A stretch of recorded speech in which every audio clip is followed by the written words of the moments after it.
Olá, nossos amigos do Caminho do Evangelho. Hoje, do Evangelho, vamos extrair do capítulo 8 uma passagem de Jesus que está no Evangelho de Mateus, no Novo Testamento. Do Sermão da Montanha, uma das frases que são lapidares para o nosso destino. Bem-aventurados os que têm puro coração, pois estes verão a Deus. E depois, na passagem de deixar que venham a mim as criancinhas, Kardec e os Espíritos tecem mensagens explicando essa passagem, falando do poder do nosso pensamento, do teor dos nossos pensamentos. A pureza do nosso coração passa não só pelas nossas ações externas, de nós promovemos o bem e o bem-estar de nós mesmos e das pessoas que nos rodeiam, mas, e especialmente mais, a pureza dos nossos pensamentos, de não vibrarmos mal, de controlarmos as nossas intenções. Às vezes, nesse ponto de vista, de nada adianta a gente ter pensamentos negativos, de raiva, mas mantemos uma imagem externa, né, de pacíficos e tranquilos. Né? O que vale para o universo, ou o que vale para Deus nesse sentido, é a nossa vibração. Então hoje a reflexão é de que nós somos o que vibramos, o como vibramos. Nós somos o que pensamos, o acúmulo e o teor e o nível e a frequência dos nossos pensamentos determinam quem nós somos, determinam a magnitude da nossa luz, da luz de cada um. As grandes almas, as biografias do nosso mundo, do nosso planeta, que nós citamos desde os primeiros cristãos, os mártires do Evangelho, até Francisco de Assis, passando aqui mais recentemente por Irmã Dulce, por Chico Xavier, foram almas simples do ponto de vista dessa ação externa, mas almas complexas no campo do teor dos pensamentos, aquilo que vibravam com toda a grandeza que tinham, apresentavam no mundo externo toda a humildade. Estas biografias são pequenos modelos de vida, já que o nosso modelo maior é Jesus. Né? A sua vida pura e intensa mostra um campo de pensamento infinito, que abraça e abarca todos nós, né? Que somos aí os seus seguidores, ou buscamos entender e viver a sua mensagem original. A mensagem da paz, bem-aventurados os brandos, os pacíficos, os mansos, os puros de coração, como que pretendemos falar hoje. Bom, no campo dos pensamentos, nós temos em Allan Kardec, na Revista Espírita de dezembro de 1868, a seguinte frase: o pensamento é atributo característico do ser espiritual. É ele quem distingue o espírito da matéria. Sem o pensamento, o espírito não seria espírito. Então nós somos, nós espíritos, cada um de nós, aquilo que pensamos. A nossa manifestação se dá pelo pensamento. Quando encarnados aqui no corpo, nós convertemos esse pensamento, passamos ele pelas nossas ondas mentais, produzidas como efeito do nosso cérebro. Mas a ciência um dia descobrirá que quem pensa, quem gera, quem cria as criações, as formas de pensamento, as ideias, as opiniões, não é o cérebro que cria. Ele é a grande máquina maravilhosa, propulsora, né, intermediária, que faz a filtragem entre aquilo que de fato somos no campo espiritual, ou aquilo que de fato sentimos, que são a expressão dos nossos pensamentos. Nós vamos aprendendo com a doutrina espírita que pensamento é alguma coisa, como dizia Emmanuel para o Chico Xavier. Pensamento é uma força eletromagnética, pode ser medida, tem frequência, tem cor, tem cheiro, pode ser sentida pelos espíritos luminares por diversas formas. Aqui, na nossa vida, nós, de quando em quando, sentimos, né, quando estamos em contato com alguém que está com um pensamento nervoso, uma vida nervosa, raivosa, e sentimos aquele peso, né, como se fosse a ambiência do local não é adequada. Já outros ambientes, quando a gente vai numa grande palestra ou ao ar livre, em contato com a natureza, sentimos a ambiência, como se energias pudessem fluir para dentro de nós, limpando a nossa alma. Né? Então o pensamento é alguma coisa que se acumula. A nossa casa, o nosso lar, tem na sua psicosfera, que é essa ambiência espiritual, a soma, o acúmulo do teor dos nossos pensamentos, dos pensamentos da família. A família mais por vezes desajustada, sempre em brigas, sempre em discussões, sempre em gritos, vai alimentando um tipo de pensamento que vai criando uma psicosfera mais pesada, né? E que pode ser, inclusive, sentida por espíritos que têm um pouco mais de sensibilidade, né? Assim, pois, o grande médium Raul Teixeira dizia: abra as janelas, deixe o sol entrar, porque o sol tem essa composição na sua luz, capaz de queimar as formas de pensamento, dando uma renovada do ambiente. Quer dizer, deixar a luz entrar não é só do ponto de vista poético ou filosófico, é do ponto de vista físico. Raul Teixeira, que é doutor em educação, médium espírita, é professor de física, né? Então sabe o que está dizendo nesse sentido.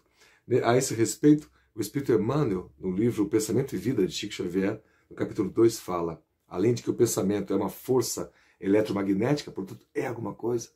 Você imagina que a prece, que é a produção de pensamentos, de forças eletromagnéticas, atingem a velocidade de um raio, isso para dizer poeticamente, pois que a velocidade é muito maior do que a da própria luz, não é? Quando se fala de velocidade do pensamento, porque atinge a quem estiver do outro lado do mundo agora.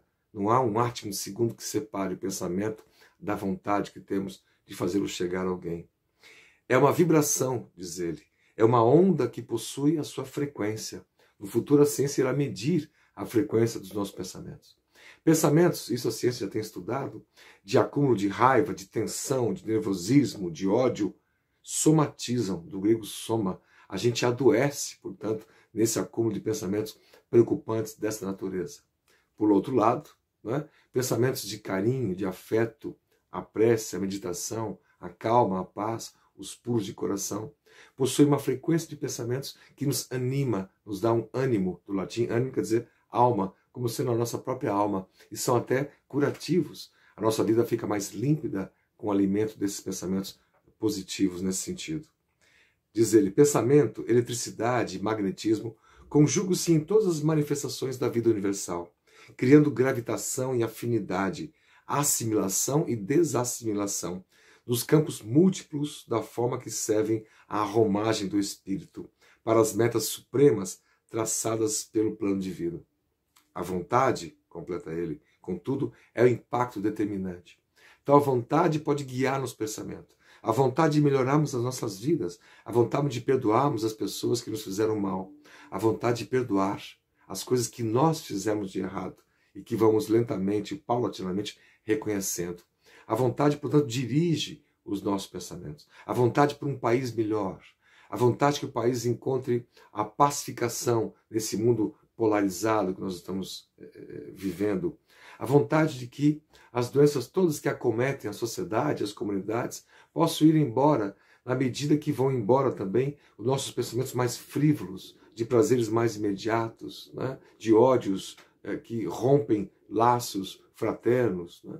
De inimizades, né? De melindres, de pessoas que não conseguem perdoar algo que o fizeram e aquilo alimenta uma forma de pensamento negativa. E a psicosfera, essa ambiência espiritual local, vai ficando pesada, difícil de penetrar os raios luminosos, né, que vêm dos mundos celestiais. Né? Nela dispomos o botão poderoso, diz Emmanuel, a vontade, que decide o movimento ou a inércia da nossa máquina, o movimento de colocarmos à frente, de irmos adiante. André Luiz, escrito por Chico Xavier, na obra Mecanismos da Mediunidade, fala a esse respeito. Podemos compreender sem dificuldade do pensamento ou radiação mental a substância de todos os fenômenos do espírito, a expressar-se por ondas de múltiplas frequências. André Luiz confirmando a expressão de Emmanuel. Isso, gente, na década de 40, 50, em que a ciência só recentemente vem descortinando, né, essas revelações, essas informações, esses conhecimentos. Diz André Luiz: valendo-se-nos da ideia imperfeita, podemos compará-lo de início a uma onda hertziana, de Hertz, que é como a física mede as ondas, né? Entre os picos e os vales, né? A distância da onda é a frequência, né? O rádio tem um tipo de frequência longa, né? As ondas de micro-ondas, né? As ondas de raio-x, quando nós tiramos ali uma chapa de raio-x, né? As cores, a luz, são ondas eletromagnéticas, cada um possui sua frequência. O vermelho é uma frequência, o azul, o violeta, outra frequência. Né? E essas são visíveis, nós podemos enxergar. E todas as outras ondas são invisíveis, nós não podemos ver. E não é só esse espectro de ondas que a ciência conhece que existe. Aprendemos com o Espiritismo que há faixas de ondas muito mais sutis, que a gente ainda desconhece, que é o campo onde habitam os espíritos, né? Os mundos espirituais, que são os mundos originais, da onde viemos e para onde iremos. Né? Nós temos aqui na obra Gênese, Kardec, falando no capítulo 14, item 15. Há mais, dizendo ele. Criando imagens fluídicas, o pensamento se reflete no envoltório perispirítico, nosso corpo espiritual, como nós nos manifestamos quando estamos sem essa romagem de encarnados. Como num espelho, toma nele corpo e aí, de certo modo, se fotografa, veja, se registra as formas pensamento. Tenha um homem, por exemplo, diz ele, a ideia de matar o outro. Embora o corpo material se lhe concede impassível, é só a ideia, a vontade de matar, mas ele está aqui parado. Seu corpo fluídico é posto em ação pelo pensamento e reproduz todos os matizes deste último. E executa fluidicamente o gesto, o ato que intentou praticar. Veja, eu não matei ninguém, mas estava vibrando por matar alguém. Puxa, eu queria que aquela pessoa morresse. Ah, mas eu não matei, eu não fiz isso. Mas o nosso pensamento produziu este assassínio, este nível de frequência rude, que nos afasta da luz, que nos afasta da paz, que nos afasta da pureza de coração, necessários para a nossa evolução espiritual. O ato que tentou praticar, segue Kardec.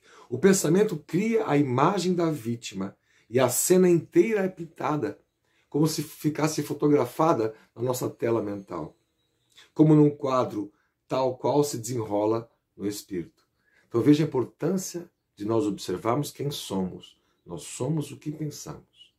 Nós não somos o que nos manifestamos nas redes sociais, Facebook, Instagram, as mensagens de WhatsApp, que a gente manda bom dia para as pessoas com florzinha. E se nós estamos vibrando negativamente, com raiva pelo país, ou por um grupo de pessoas que pensam diferente da gente, a gente está alimentando e somos este tipo de pensamento também. Nessa dicotomia entre o que queremos ser, espíritos luminares, seguindo Jesus, e que estamos sendo raivosos, vibrando para que as pessoas possam se dar mal aqui e lá para aprender suas lições. Esses pensamentos refletem quem nós somos, como um espelho, diz Kardec. E vão criando essa psicosfera, essa terminologia espiritualista, que é a manifestação do teor, dos níveis, dos pensamentos acumulados e que nós vamos vibrando. Né? Raul Teixeira Médio, como nós dissemos, dizia isso, né? Uma imagem quando nós éramos jovens e ficou gravada na nossa tela mental para todo sempre. Não abra janelas, né? Deixa o sol entrar. Ele tem essa particularidade de queimar essas formas de pensamento raivosas, que a gente possa sair um pouco desse universo sombrio que nós mesmos criamos para nós, que possamos assistir filmes, programas que sejam mais renovadores, que passem uma imagem pacífica. Cuidado com a monoideia de ficarmos vibrando como em desespero, como se o mundo não tivesse mais jeito, como muitas pessoas têm entrado, né? Como se o ser humano é ele mesmo um vírus de si mesmo. A raiva produz essas ideias, e às vezes nós dizemos em momentos de raiva, mas temos que tomar cuidado para não alimentar isso, pois aprendemos com Kardec, isso cria imagens mentais. Nós vamos vendo nas obras de Chico Xavier, inúmeras delas, quando André Luiz, por exemplo, especialmente na série André Luiz, podia sair das zonas espirituais, visitando aqui a zona da crosta terrestre, nosso planeta, e perguntava para os espíritos superiores o que são, nas noites, aqueles pontos de luz, e não a luz das lâmpadas, a luz dos postes ou das casas, um outro tipo de iluminação, aqueles pontos de luz que nós vemos aqui e acolá. E os espíritos respondem, são famílias fazendo o evangelho no lar. Né? Quando um ou mais estiver reunido em meu nome, dizia Jesus, eu lá estarei. Essa figura de linguagem não é só uma figura de linguagem, ela representa exatamente quando estamos na família, falando sobre o bem, uma notícia boa. Lembrando que notícia boa, do grego, quer dizer evangelho, evangelion, né? A boa nova, a boa notícia, né? Da história de alguém, a superação de outro, a cura de um terceiro, a transformação daquele outro amigo e assim por diante. Né? Algum amigo nosso que reconheceu os erros aqui acabou entrando na seara da raiva e modificou seu panorama, modificou suas ideias e pediu perdão e recomeçou. Né? Ou o próprio evangelho em si, no lar, quando nós lemos uma passagem de Jesus, podemos conversar com o nosso companheiro, companheira, nosso filho, nosso irmão, nosso avô, nossa avó. Por mais que sejam alguns minutos, são alguns minutos que nós estamos produzindo fotografias mentais do bem, da luz, de histórias que são inspiradoras, transformadoras, renovadoras. E nós não imaginamos o poder que tem esses pensamentos que são fontes de luz, da onde bebem os espíritos luminares, que sabem que ali podem contar com uma fonte de intermediação para a mudança do mundo, para a transformação do mundo. Um hábito que nós espíritas deveríamos incutir não é só o evangelho no lar, tradicionalmente de forma semanal, podia ser esses pequenos evangelhos no lar, de forma diária.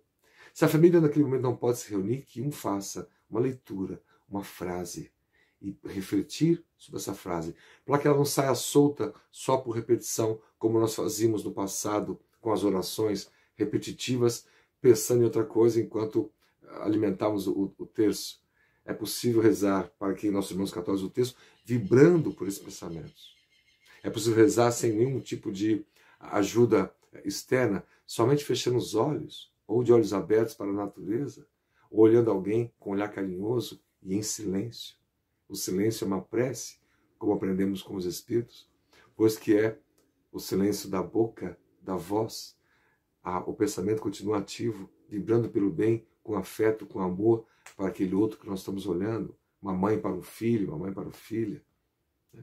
Um companheiro para a sua companheira. Isso é uma prece, esse é o afeto que vai transformando e que vai gerando esses pontos luminosos em nós, no nosso lar. Esses pontos luminosos criam uma psicosfera, uma ambiência local, que tem um teor vibratório, uma frequência, como nós vimos com esses espíritos e também estamos aprendendo com a ciência. Isso nos protege dos pensamentos externos. Né? Se a tua cidade está em guerra, mas a tua casa está em paz, você tem uma proteção natural, uma camada física protetora, porque são pensamentos que não se aglutinam, não se assemelham, portanto se protegem. É desta mesma forma que espíritos inferiores não podem invadir cidades de luz no mundo espiritual, pois que não há afinidade, né? Não há como vibrações tão diferentes possam se acoplar. Nós vibramos pelo pensamento, criando ondas e frequências, que se afinam com pensamentos semelhantes. Se nós estamos num grupo que vibra com raiva, que vibra com ódio, nós estamos acoplados a esse grupo. Sofremos influência desses pensamentos em nossas vidas e influenciamos essas pessoas com a nossa raiva, com o nosso ódio, com o nosso mau humor, com a nossa briga diária conosco mesmos, com o nosso homem velho. Portanto, ao acordar, agradecer o dia, agradecer o sol, ou a nuvem, ou o dia nublado, ou a chuva, para produzir uma frase que nos inunde de um teor vibratório diferente. Isso produz saúde do corpo, porque produz saúde da alma, porque a doença não está no corpo. A doença no corpo é um reflexo da doença ou do doente que somos nós no campo espiritual. Se quando vamos lanchar, almoçar e podemos reunir a família, uma leitura rápida, uma prece rápida. A rapidez aqui não está atrelada à velocidade, está atrelada às condições da família, em perceber naquelas palavras, por mais simples que possam ser, as ondas de luz que vão invadindo o coração de cada um, dando mais confiança para encarar o dia, para encarar o trabalho no meio das dificuldades, por exemplo, atuais, no meio da pandemia, para aqueles que precisam trabalhar, e confiantes. Tomar cuidado, todos os cuidados com o corpo, da legislação, dos queridos enfermeiros, médicos e assistentes da saúde, nos proteger com a máscara, nos proteger com o distanciamento, cumprimentar as pessoas com o cotovelo carinhosamente e afetuosamente, mas especialmente no campo vibratório, está pensando com fé, com afeto, com carinho, com ternura, com mansuetude, com doçura, pois que só assim nós mudaremos a psicosfera do nosso planeta nesse mundo em transição para o novo planeta que está por surgir. Fiquemos com Deus, fiquemos em paz, fiquemos com a luz, hoje e todo sempre.